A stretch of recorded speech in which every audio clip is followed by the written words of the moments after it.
Navassa Island and a reef nearby. I wanted a place in 1996 where our divers and I could dive. By the way, I still dive. I'm not that old. Santa Claus is older. So, anyway, I found an island that nobody knew about except the U.S. Coast Guard. And it was a guano island, situated halfway between Jamaica and Haiti, 100 miles south of Guantanamo Bay, Cuba.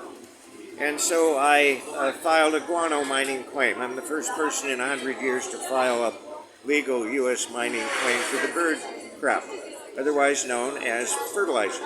It is the most valuable and expensive fertilizer on the planet.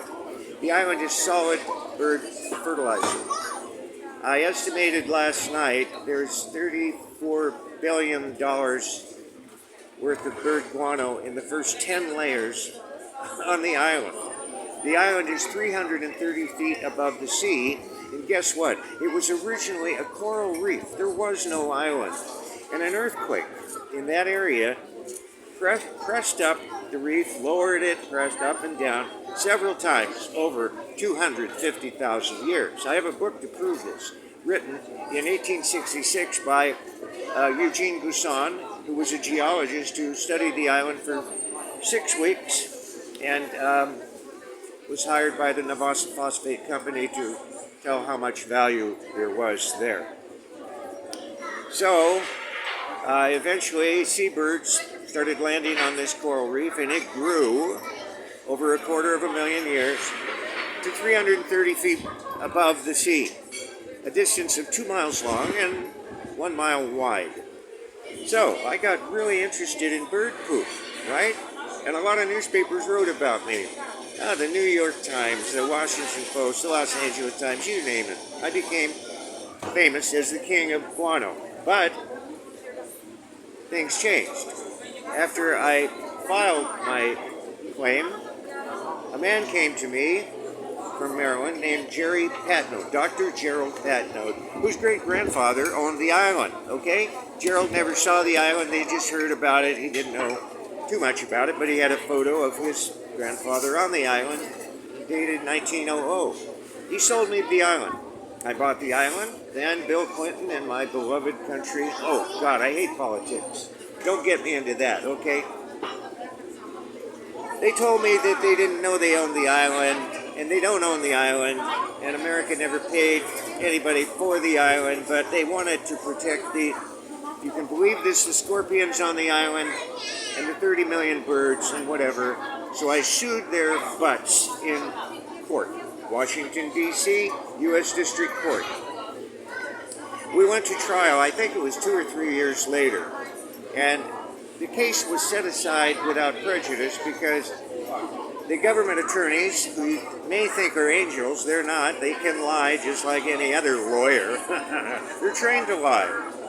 I studied law for 3 years, but I didn't get a degree because I don't want to be part of that.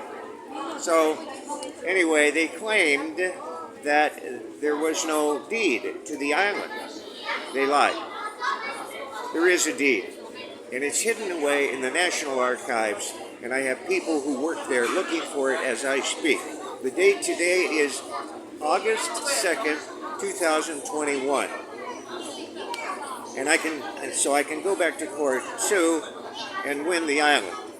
The island is surrounded by old shipwrecks. I have proof about this. And not too far away is a hidden coral reef, like the island used to be, filled with wrecks. It's 7 miles long, and it comes up almost to the surface. And a CIA guy by the name of, I forget, but he lives in Tampa, Florida. He almost lost his life with other agents on maneuvers out there looking for drug guys or whatever the CIA does. And they hit this reef because the bottom of the boat hit something. That's what sinks 90% of all ships. They hit something. So, anyway, that's our other project.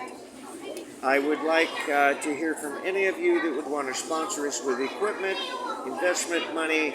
I have 6 business plans. You can read photos of our divers, including me, our machinery, And as far as the documentary, I can go into that. Thank you for listening to me and viewing this video.